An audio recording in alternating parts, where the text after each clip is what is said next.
Olá, pessoal! Conforme prometido, eu tô aqui para conversar com vocês sobre minhas 5 leituras favoritas de 2025. Foi um pouco difícil fazer esse top 5, primeiro porque eu não consigo hierarquizar esses livros que eu selecionei, eles estão todos aqui na minha frente, vocês vão ver daqui a pouco, numa ordem de esse é melhor do que esse. E essa lista também não é de necessariamente melhores, é melhor no sentido em que foram minhas favoritas, ou que me marcaram mais ao longo desse ano, em que eu li muita coisa, e muita coisa para trabalho, e algumas dessas leituras têm a ver com trabalho, mais diretamente, outras menos, algumas viraram leituras para trabalho, que é, né, uma das vantagens e desvantagens de você ser, né, professora de literatura. Mas eu vou passar direto aos 5 livros. Não tem nenhum livro aqui que seja novo, assim, que seja um recém-lançamento. Às vezes, né, acontece de eu ler uma coisa que acabou de sair, que acaba entrando pra minha lista. Eu li algumas coisas novas esse ano, principalmente peças. Eu li mais drama contemporâneo esse ano.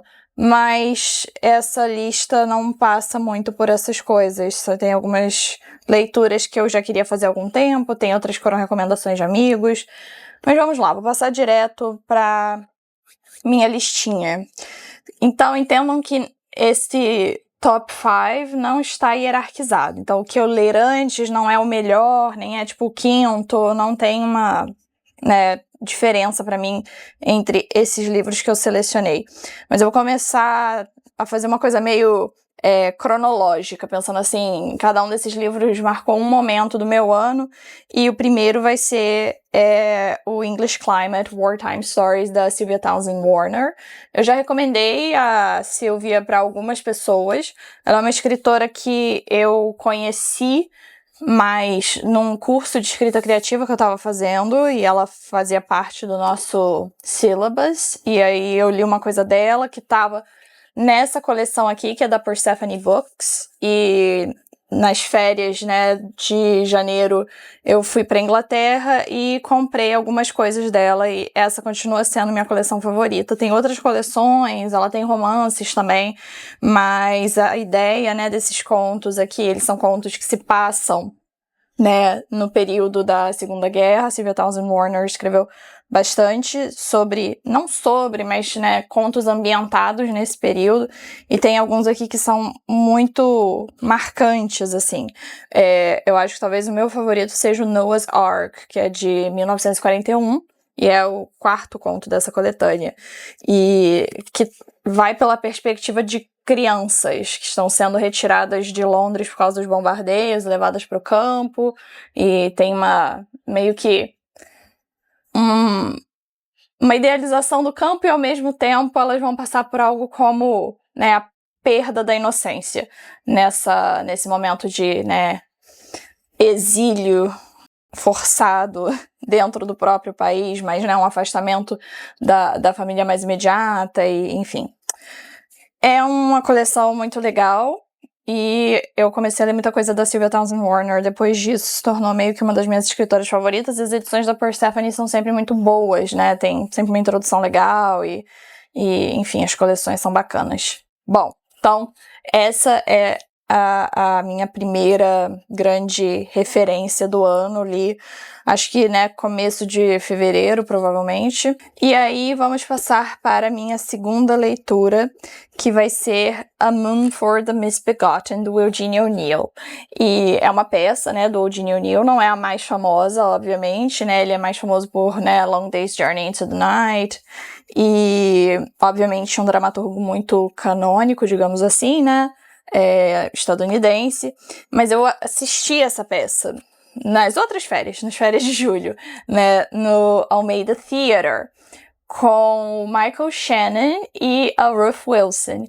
Eu sou apaixonada pela Ruth Wilson, ela é a minha Jane Eyre favorita, então foi uma coisa muito marcante pra mim. Eu fui ver a peça 2 vezes, e assim, os dois excelentes, mas ela é, assim, minha deusa, acho ela maravilhosa, e eu fiquei com muita vontade de ler a peça para ver, né, algumas possíveis mudanças na performance e tal, e eu acho que é um texto muito Tem algo de muito visceral, eu acho, em todas as peças do Eugene O'Neill, e aqui tem uma introdução muito legal também que fala um pouco sobre o elemento biográfico e os atravessamentos biográficos entre, né, as peças e tudo mais. Mas eu gosto muito dessa peça, eu acho ela meio diferente, assim. Tem um foco na protagonista feminina que talvez... Não sei, eu não sou uma grande leitora do Eugene O'Neill, né? Não posso falar de toda a obra dele, mas eu gostei muito dessa peça. E, enfim, foi a segunda leitura, assim, que marcou muito o meu ano. Tem outras peças que me marcaram bastante, tem uma do Nick Payne, que eu até fiz um post sobre ela lá no Instagram, que se chama, cadê ela? Constellations. Mas, enfim, eu tenho ela aqui na minha estante. Mas, assim, é uma peça que me marcou bastante também, que eu li esse ano. Mas essa daqui, por causa também da questão da performance e né, onde eu estava emocionalmente no momento, acabou sendo uma peça que me marcou bastante. A terceira leitura, que chegou a mim mais ou menos na mesma época, ali em momento de férias, mas que se prolongou mais ao longo do tempo, eu fui terminar de ler isso recentemente, esse livro aqui, tem até uma foto que eu tirei numa photo booth lá em Londres, mas, enfim, Susan Sontag, Styles of Radical Will. Eu sou membro do fã-clube Susan Sontag até o fim, e eu já tinha lido vários ensaios desse livro, de forma um pouco desordenada ao longo dos anos, mas nunca tinha parado para ler, né, a coleção Styles of Radical Will. E tem algumas coisas muito legais aqui. O primeiro ensaio, né, que vai ser o The Aesthetics of Silence, me marcou muito, e eu escrevi um pouco sobre isso na newsletter, né, na Reading While Walking. E recentemente eu usei, ela tem um ensaio aqui sobre Persona, do Bergman, né, que também entrou num artigo que eu tava escrevendo. Então a Sontag sempre me inspira. Eu tive um momento que eu tava meio triste no meio do ano, que eu tava lendo muitos diários dela também. Então os diários dela entram quase junto aqui com os Styles of Radical Will, mas eu resolvi destacar essa coleção porque eu acho que todo mundo tem que estar lendo Susan Sontag. Se você não tá lendo Susan Sontag, vai ler Susan Sontag. Sempre você vai, né, precisar da Susan Sontag para alguma coisa, seja academicamente, seja na vida. Enfim, uma das grandes mentes mesmo, assim, nem digo acadêmica ou crítica, uma das grandes mentes do século XX, com toda certeza. Tem uma leitura que também passa por esse momento de meados de 2025, mas eu vou passar para essa daqui, que é o A Manual for Cleaning Women, da Lucia Berlin, que é uma escritora que eu já tinha lido uma coisa dela antes, naquele mesmo curso onde eu conheci a Sylvia Townsend Warner, mas quando você tá fazendo esse tipo de curso, você lê muita coisa, você escreve muita coisa, e algumas coisas você meio que esquece. A Townsend Warner ficou comigo, mas eu nem lembrava de ter lido a Lucy Berlin. E aí o que aconteceu foi que eu tava conversando com um amigo que também gosta muito de ler conto, sou muito leitora de conto, né? E ele me falou dessa escritora, da Lucy Berlin. Eu vi que tinha introdução, né? Um prefácio da Lydia Davis, essa edição aqui. E fui ler e me apaixonei, e aí até escrevi um trabalho sobre ela, não sobre um conto que tá aqui, mas sobre o Lost in the Louvre, que tá numa outra coletânea. Mas ano que vem eu vou trabalhar com alguns contos dela num curso que eu vou dar na especialização em literatura de língua inglesa. Então, para quem for meu aluno, leremos alguns contos do A Manual for Cleaning Women. A Lucia Berlin, ela faz uma coisa que é conciliar uma estranheza, sabe? O que estão chamando por aí de strange fiction, que eu acho muito, né, um título, uma categoria um pouco vaga, mas usam isso, weird fiction, strange fiction, enfim, estão tentando transformar isso numa coisa, mas ela pega essa estranheza e ela costura no banal. E eu acho isso muito legal, assim, nas coisas, nas experiências mais banais do dia a dia. Uma ida ao dentista, uma ida à lavanderia, que talvez não seja tão comum aqui no Brasil, né?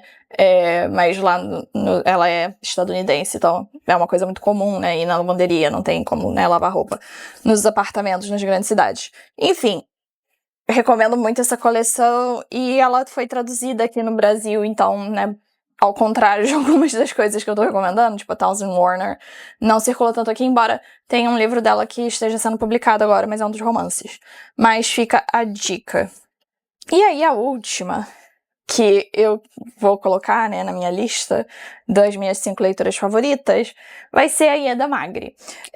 A Ieda, ela é professora lá na UERJ, de Teoria da Literatura, e eu me lembro da época que a Ieda foi pra UERJ, que ela, né, passou no concurso, tomou posse, e eu não fui aluna dela na graduação, porque eu já tinha terminado teoria, mas eu sempre ouvia coisas muito boas da Ieda, e depois fui conhecer mais de perto o trabalho dela, como professora, como acadêmica, e ela é brilhante. Eu tô lendo agora, né, um livro dela sobre ficção contemporânea, que é genial, assim, já citei ela num trabalho também, vocês percebam que as coisas que eu leio entram, né, no meu trabalho muito rapidamente, mas enfim. E esse ano eu me tornei leitora da Ieda, né, a Ieda, ela é escritora, ela é romancista, e muito conhecida, né, já vi o pessoal lá no Instagram literário falando muito da Ieda, e esse ano finalmente consegui ler a Ieda, porque eu estou sempre, né, num caos de leituras e ideias e coisas sendo feitas ao mesmo tempo, de uma maneira mais ou menos caótica, mas o Davi Pinho, meu amigo e antigo orientador, ele me deu esse livro de aniversário, uma exposição, e eu fui ler nas férias. Falei, né, que essas férias de julho eu conciliei várias leituras que foram muito importantes pra mim, e eu li uma exposição que eu acho que é, assim, uma leitura obrigatória. Eu tenho um post lá no Instagram sobre esse livro. Vai ter... Isso é uma coisa que eu gosto muito na Ieda, e eu vou falar dos 2 livros ao mesmo tempo, porque minha 5ª leitura do ano são esses 2 livros da Ieda. Que a coisa que eu quero destacar é: a Ieda constrói, a gente fala muito sobre autoficção, mas eu acho que o que a Ieda faz está além do que a gente classifica normalmente como autoficção, em que, né, obviamente a Ieda está costurada e implicada, né, a subjetividade Ieda Magri está aqui, de alguma forma, nesses 2 livros de maneiras diferentes, mas o que ela escreve é sempre também um exercício, um ensaio e uma escrita sobre a escrita. Não sei se eu estou articulando isso bem, mas tudo que ela escreve é também sobre o ato de escrever e sobre a dificuldade de escrever e sobre a dificuldade de conhecer o outro, de alcançar outra pessoa, seja por meio da escrita, seja na vida, né? E todo aquele universo de coisas que você nunca vai tornar cognoscível pro outro e que o outro não vai conseguir comunicar para você. Eu acho que os livros da Ieda são muito sobre essas distâncias que são muito difíceis de, né, a gente conseguir ocupar ou, né, esgotar de alguma forma. Então, eu fico sempre muito, assim, empolgada e tocada pela escrita dela. Então, eu li esse daqui, né, uma exposição nas férias de julho, e eu li Um Crime Bárbaro agora, no comecinho das férias de dezembro, né, e é muito legal, assim, e eu acho isso fantástico. São livros que vão ser muito... Tem algo... A gente usa essa palavra... Eu acho que eu até escrevi isso quando eu falei sobre uma exposição lá no Instagram. A gente usa a palavra visceral pra falar sobre literatura, às vezes de uma forma meio jogada, né? Mas os romances dela são, porque, assim, literalmente, uma exposição tem um trabalho super bonito, eu acho também, né, de trazer fotografias, porque é sobre memória, é sobre família, é sobre perdão, é sobre muita coisa, que é muito pessoal e ao mesmo tempo muito universal, eu acho. Nem lembro o ponto que eu tava fazendo. Mas, enfim, Um Crime Bárbaro vai entrar, né, nesse ensaio sobre a escrita, sobre como escrever, nesse caso aqui, sobre um evento terrível, traumático, indizível, o assassinato de uma menina, né, uma adolescente.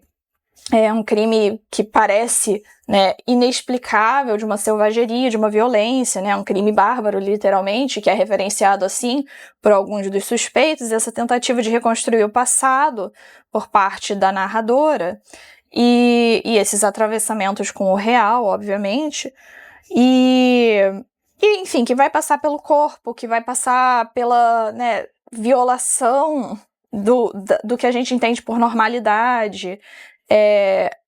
Eu gosto muito dessa perturbação que a escrita da Ieda traz pro centro, né, do desconforto. Eu lembro que quando eu li Normal People a primeira vez, em 2018, e eu escrevi uma resenha longa pro livro, que depois se tornou um dos primeiros textos que a gente publicou lá no Literatura Inglesa Brasil, né, em 2019. E eu lembro que uma coisa que ficou comigo foi essa sensação do desconforto, porque eu acho que uma literatura que se quer enquanto arte precisa de trazer desconforto. Eu não acho que toda literatura precisa ser arte. Eu acho que não tem... Desde que o mundo é mundo, literatura foi também entretenimento, e principalmente, né, a partir da ascensão do romance, literatura foi muito tida, planejada e consumida no mercado como entretenimento, e não tem problema algum. Mas uma literatura que se quer enquanto um exercício de criação artística, tem que te trazer desconforto. E isso é uma coisa que, né, me encantou muito na escrita da Sally Rooney a primeira vez que eu li, e que eu acho que, né, alguns dos romances dela retêm essa qualidade, não todos, Normal People com certeza, e que eu acho que a escrita da Ieda também tem, que é essa coisa de te tirar do lugar, te perturbar, e ao mesmo tempo você não consegue largar. Esses dois livros, assim, uma exposição eu me obriguei a ler devagar, porque eu queria muito absorver as coisas aos poucos, mas Um Crime Bárbaro eu devorei, assim, agora nas férias. Então, claro que eu estou burlando minhas próprias regras, eu que inventei um top 5, né, a Patrícia, minha amiga, me pediu para fazer esse vídeo com as minhas, né, melhores leituras de 2025, e, enfim, eu que invento, que são 5, podia falar minhas 6, minhas 10, mas enfim, eu estou burlando minha própria regra aqui, mas, né, deixar essa dica para vocês lerem a Ieda, porque ela é brilhante, e porque eu acho que a literatura precisa trazer essa perturbação que os livros dela trazem de uma forma magistral, sabe? Então, leiam e me contem depois, porque eu sei que vocês vão ler e amar. Então, revisando aqui a nossa lista, temos uma peça, né, do Eugene O'Neill, A Mumford the Misbegotten, temos 2 coleções de contos, que vai ser a Sylvia Townsend Warner com English Climate, e a Lucia Berlin com A Manual for Cleaning Women.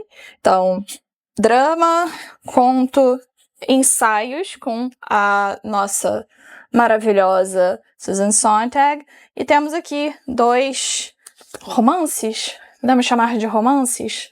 Esse, com certeza, uma exposição é mais desafiador, porque passa pelo gênero romance, passa por muita coisa aqui. Mas 2 livros da Ieda, para vocês mergulharem, assim, e acho que por qualquer um dos 2 que você comece, você vai se apaixonar pela escrita dela. Uma exposição saiu pela Relicário e Um Crime Bárbaro pela Autêntica. Então, deixo a dica para vocês e espero que vocês tenham gostado da seleção, que reflete muito o ano que eu tive, as coisas que eu li, o trabalho que eu fiz e que eu procurei desenvolver. Ainda tem muita coisa por desenvolver, né?